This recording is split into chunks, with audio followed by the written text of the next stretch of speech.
Nous, on vient du Brésil et on habite au Québec depuis 2010. Donc, ça fait déjà 8 ans qu'on est ici avec notre famille. Quand j'ai découvert que j'étais enceinte, c'était en 2013. Mes enfants étaient déjà très âgés. Mettons, Nicole avait déjà 17 ans. Ian, il était déjà grand aussi. On n'attendait pas vraiment une grossesse, mais il était vraiment bienvenu. Donc, Edmilson, mon conjoint, était vraiment... il capotait, il voulait vraiment avoir un enfant. Et lui, il disait, mais ça va être une fille et elle va être vraiment roux. Et il pensait qu'elle serait roux.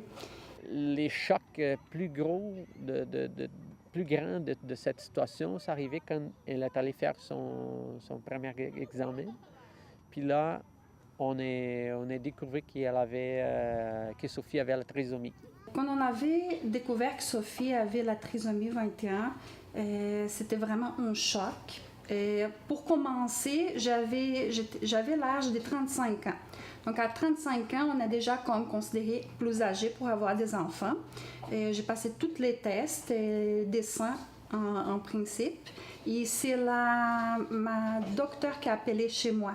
Elle a appelé, écoutez, Patricia, tes examens des seins, ils sont pas bons. Peut-être que votre enfant, il pourrait être trisomique. Quand nous avons eu la nouvelle, c'était comme difficile pour les deux. Ce que je peux dire, c'est que moi, c'était pas quelque chose qui me causait un certain peur, quelque chose de même.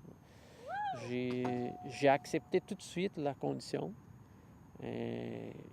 La première chose que je me demandais, c'est si on serait capable de créer un enfant avec les problèmes de trisomie. Mais en même temps, j'étais content parce que j'irais avoir un autre enfant. C'était quelque chose qui, comme touche tous les parents qui ont son premier enfant ou 12e, ça me touchait pareil, de la même façon. Le quotidien de la famille, ben, ça commence très tôt. Normalement, je me lève à 6h, 6h05. Parfois, Sophia se lève avec moi, donc je la prends en charge. Je la fais manger, je commence à faire prendre son bain les matins, pendant que je me prépare pour partir. Vers 7h, je pars de la maison pour aller travailler. Papa prend en charge Sophie. Et vers 8h30, 8h moins quart, 9h moins quart, il va amener Sophie au CPE. La relation de la famille avec la garderie au CPE, c'est une relation de confiance. Et on est vraiment chanceux parce que depuis que Sophie va au milieu de garde, on a eu vraiment des bonnes garderies, même au milieu familial. Et maintenant, elle est rendue au CPE, au Centre de la petite enfance. Et nous, on fait vraiment beaucoup de confiance aux enseignantes là-bas, aux éducatrices. Et on est ouvert aussi à écouter parce que normalement, nous, en tant que parents, on fait beaucoup de fautes. Parfois, on ne fait pas attention aux choses. Donc, aussitôt qu'ils disent quelque chose qu'il faut changer, il faut s'adapter, ou il faut observer, ben, on va être à l'écoute et on va travailler comme une équipe.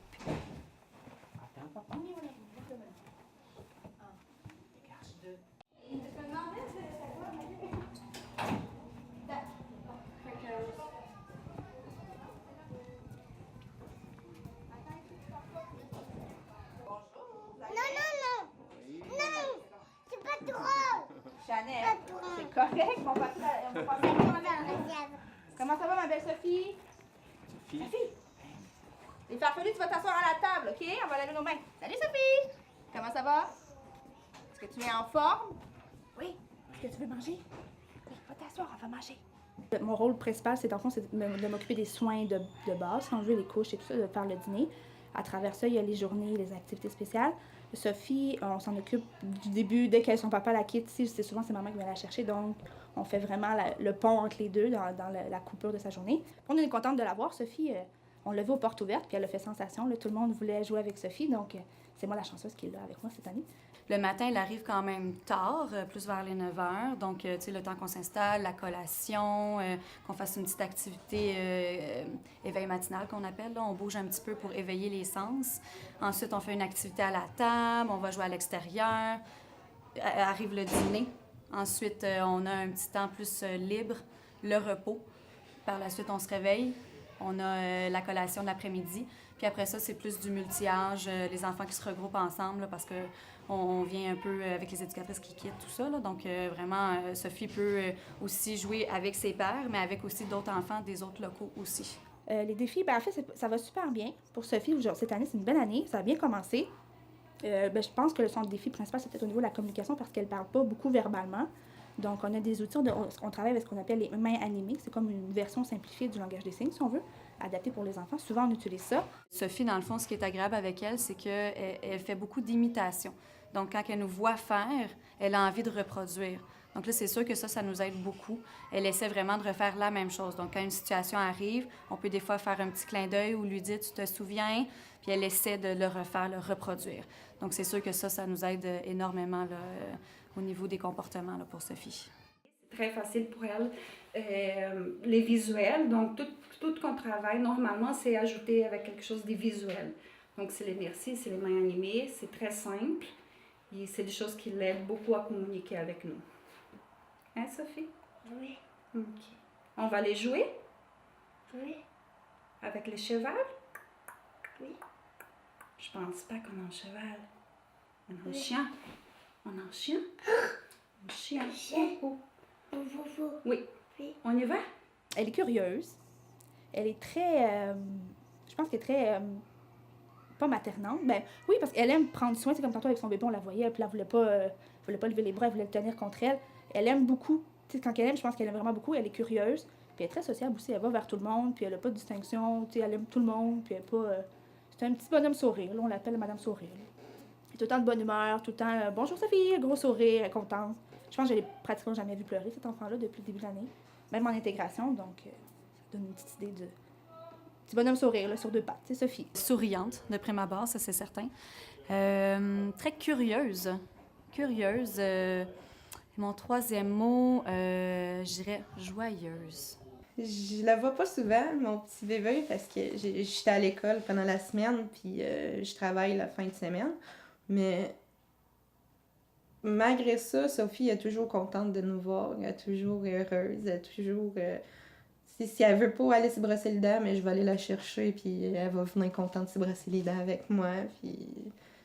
C'est des fois, elle n'est pas contente vu que c'est un enfant, mais je veux dire, j'ai jamais vu un enfant aussi heureux, genre, puis d'habitude, j'aime pas les enfants, mais moi, ma soeur, là, je peux pas m'en passer. Je l'aime.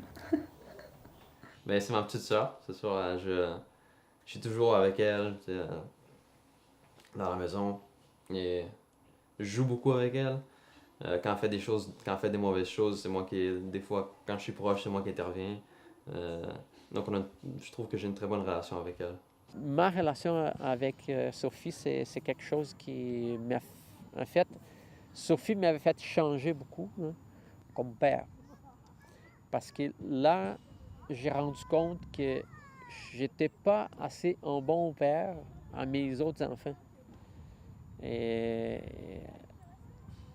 l'enfant avec la trisomie 21, il émane amour, beaucoup d'amour. Puis, à partir d'avoir ce contact avec l'enfant, c'est là que tu te rends compte que tu ne donnes pas beaucoup quand tu as un autre enfant. Au niveau des comparaisons, je pense que j'ai manqué avec mes enfants les plus vieux. Puis aujourd'hui, je vois que je les aime encore plus qu'au début.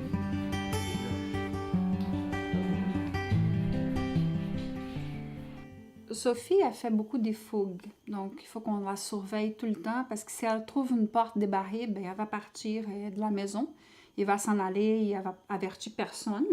Et on a su, parmi les recherches qu'on avait fait, que les chiens, parfois un chien à la maison, en plus de calmer les enfants, bien, ça peut éviter un peu les fougues.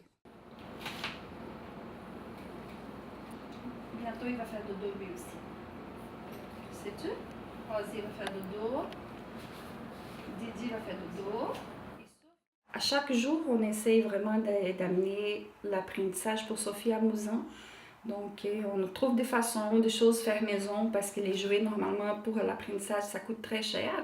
Donc, on s'arrange avec ce qu'on a et avec les temps qu'on a aussi. Donc, à chaque moment qu'on va jouer ensemble, bien, on essaye de leur faire mémoriser quelque chose, d'apprendre quelque chose de nouveau. pour l'aider dans son développement. C'est quoi ça? Pas ça. Oui.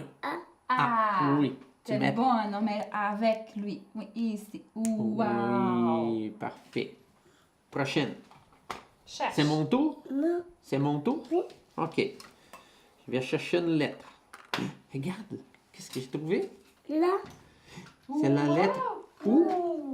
Où? Tiens, Oui. j'ai mis là. C'est ton tour. Là. Et nous, on est vraiment chanceux. Sophie n'a aucun problème. Tu sais, son cœur est parfait, son ventre, tout va bien. C'est vraiment en forme. C'est un enfant en forme. En fonction d'avoir Sophie, je pense que nous, on est encore plus ensemble, tu comprends? Et ça fait toute une différence.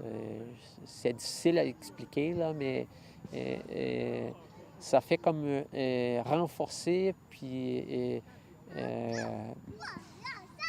renforcer toute la structure familiale. Ça fait ça.